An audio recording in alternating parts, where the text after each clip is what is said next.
सालार ने हड़बड़ा कर आंख खोली। कमरे में मुकम्मल तारीकी थी। वो फौरी तौर पर समझ नहीं सका वो कहाँ है। उसकी समाअतों ने दूर कहीं किसी मस्जिद से सहरी किए आगाज का ऐलान सुना। इस कमरे के घुप अंधेरे को खुली आंखों से खोजते हुए उसे अगला ख्याल उस ख्वाब और उमामा का आया था। वो कोई ख्वाब देख रहा था जिससे वो बेदार हुआ था, मगर ख्वाब में वो उमामा को क्या दिखाने वाला था उसे कुछ याद नहीं आया। उमामा, उसके दिल की धड़कन जैसे एक लम्हे के लिए रुकी। वो कहाँ थी? क्या पिछली रात एक ख्वाब थी? वो यकदम जैसे करंट खाकर उठा। अपनी रुकी सांस के साथ उसने दीवानावार अपने बाईं जानिब बेड टेबल लैंप का स्विच ऑन किया। कमरे की तारीकी जैसे यकदम छट गई। उसने बर्क रफ्तारी से पलटकर अपनी दाहिनी जानिब देखा और पुरसुकून हो गया। उसकी रुकी सांस चलने लगी। वो वहीं थी। वो एक ख्वाब से किसी दूसरे ख्वाब में दाखिल नहीं हुआ था। यकदम ऑन होने वाले बेड साइड टेबल लैंप की तेज रोशनी चेहरे पर पड़ने पर उमामा ने नींद में बेइख्तियार अपने हाथ और बाजू की पुश्त से अपनी आंखों और चेहरे को ढक दिया। सालार ने पलटकर लैंप की रोशनी को हल्का कर दिया। वो उसे जगाना नहीं चाहता था। वो उससे चंद फीट के फासले पर थी, गहरी पुरसुकून नींद में। उसका एक हाथ तकिए पर उसके चेहरे के नीचे दबा हुआ था और दूसरा उस वक्त उसकी आंखों को ढांपे हुए था। उसकी अधखुली हथेली और कलाई पर मेहंदी के खूबसूरत नक्शो निगार थे। मिटते हुए नक्शो निगार, लेकिन अब भी उसके हाथों और कलाइयों को खूबसूरत बनाए हुए थे। सालार को याद आया, वो मेहंदी किसी और के लिए लगाई गई थी। उसके होंठों पर एक मुस्कुराहट आई। उसने बेइख्तियार चंद लम्हों के लिए आंखें बंद की। किसी और के लिए? पिछली एक शाम एक बार फिर किसी फिल्म की तरह उसकी आंखों के सामने सेकंड के हजारवें हिस्से में गुजर गई थी। उसने सईदा अम्मा के सहन में उस चेहरे को 9 साल के बाद देखा था, और 9 साल कहीं वो गायब हो गए थे। वो जरा सा आगे झुका। उसने बड़ी नरमी से उसके हाथ को उसके चेहरे से हटा दिया। बेड साइड टेबल लैंप की जर्द रोशनी में उससे चंद इंच दूर वो उस पर झुका उसे मबहूत देखता रहा। वो गहरे सांस लेती जैसे उसे जिंदगी दे रही थी। उसे देखते हुए वो जैसे किसी तिलिस्म में पहुंचा हुआ था।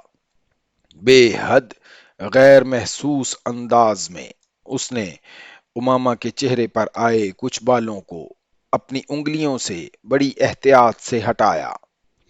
मैं लाइट ऑफ करके नहीं सो सकता। उमामा ने हैरत से उसे देखा। उसने सालार को सोने से पहले लाइट ऑफ करने के लिए कहा था। फौरी तौर पर उमामा की समझ में नहीं आया कि वो क्या कहे। अगर वो लाइट ऑफ करके नहीं सो सकता था तो वो लाइट ऑन रख कर नहीं सो सकती थी। लेकिन वो ये बात उसे इतनी बेतकल्लुफी से नहीं कह सकती थी जितने इत्मीनान से वो उसे कह रहा था। क्या हुआ? अलार्म सेट करके सेल फोन को बेड साइड टेबल पर रखते हुए उसे देखकर ठटका। वो कंबल लपेटे उसी तरह बेड पर बैठी जैसे कुछ सोच रही थी। ये सालार के घर उसकी पहली रात थी, कुछ नहीं। वो अपने बाल लपेटते हुए अपना तकिया सीधा करने लगी। तुम शायद लाइट ऑफ करके सोती हो। सालार को अचानक खुद ही एहसास हो गया था। वो बिस्तर पर लेटते लेटते रुक गई। हमेशा, उसने बेसाख्ता कहा। फिर कुछ करते हैं।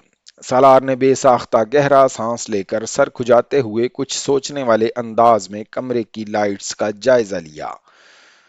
मैं देखता हूं। दूसरे बेडरूम में जीरो का बल्ब है अगर। वो बात करते करते रुक गया।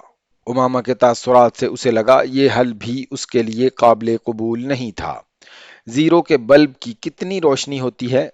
सलार ने कुछ हैरानी से उसे देखकर कहा। कमरे में थोड़ी सी भी रोशनी हो तो मैं नहीं सो सकती। मैं अंधेरे में सोती हूँ। उसने पूरी संजीदगी के साथ अपना मसला बताया। अजीब आदत है, वो बेसाख्ता कहकर हंसा। उसकी बात से ज्यादा उसकी हंसी उमामा को खिली। ठीक है, लाइट ऑन रहने दो, उसने आहिस्ता से कहा। नहीं, नो प्रॉब्लम, मैं उसे ऑफ कर रहा हूं। दोनों बैक वक्त अपने अपने मौकफ से दस्तबरदार हुए थे। सलार ने लाइट ऑफ कर दी और फिर सोने के लिए खुद भी बिस्तर पर लेट गया। लेकिन वो जानता था ये उसके लिए मुश्किल तरीन काम था। मार्गला की पहाड़ी पर 8 साल पहले गुजारी हुई उस एक रात के बाद वो कभी कमरे की लाइट बंद करके नहीं सो सका था। लेकिन इस वक्त उसने मजीद बहस नहीं की। चंद घंटों के बाद उसे दोबारा सहरी के लिए उठ जाना था।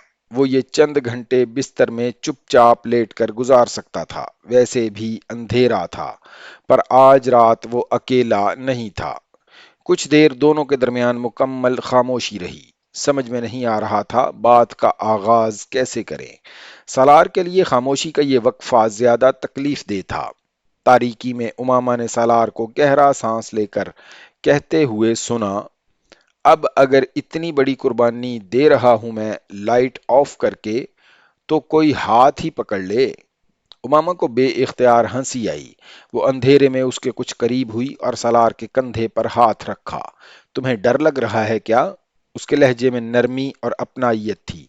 अगर हाँ कहूंगा तो क्या करोगी? सलार ने जानबूझकर उसे छेड़ा। तसल्ली दूंगी और क्या करूंगी? वो महजूब हुई थी, जैसे अब दे रही हो। उसे उमामा को तंग करने में मजा आ रहा था, लेकिन ये जुमला कहने से पहले उसने अपने सीने पर धरे उसके हाथ को अपनी गिरफ्त में ले लिया था। उसके मुतवक्के जवाबी अमल को सालार से बेहतर कोई नहीं जान सकता था। उमामा वाकई हाथ हटाने ही वाली थी। डर क्यों लगता है तुम्हें? उमामा ने मौजू बदलने की कोशिश की। डर नहीं लगता, बस सिर्फ सो नहीं सकता। क्यों? वो उससे पूछ रही थी। वो फौरी जवाब नहीं दे सका। मार्गला की वो रात सालार की नजरों में घूमने लगी थी। उमामा चंद लम्हे उसके जवाब का इंतजार करती रही, फिर बोली, बताना नहीं चाहते? सालार को हैरानी हुई। वो कैसे उसका जहन पढ़ रही थी। और अब, और ऐसा कब से है? उमामा ने अपने सवाल को बदल दिया था। 8 साल से, सालार ने जवाब दिया। वो मजीद कोई सवाल नहीं कर सकी। उसे भी बहुत कुछ याद आने लगा था। 8 साल, 8 साल। वो 8 साल से अंधेरे से खौफ ज़दा था, और वो 9 साल से रोशनी से खौफ खाती फिर रही थी, दुनिया से छुपती फिर रही थी। उसने सालार से फिर कोई सवाल नहीं किया। एक दूसरे के वजूद में पेवस्त कांटों को निकालने के लिए एक रात नाकाफी थी। वो अब उसके हाथ की पुश्त को चूम कर उसे अपनी बंद आंखों पर रख रहा था। उमामा बे इख्तियार रंजीदा हुई। मैं लाइट ऑन कर देती हूँ, उसने कहा। नहीं, अंधेरा अच्छा लगने लगा है मुझे। वो इसी तरह उसका हाथ अपनी आंखों पर रखे बुड़बुड़ाया था।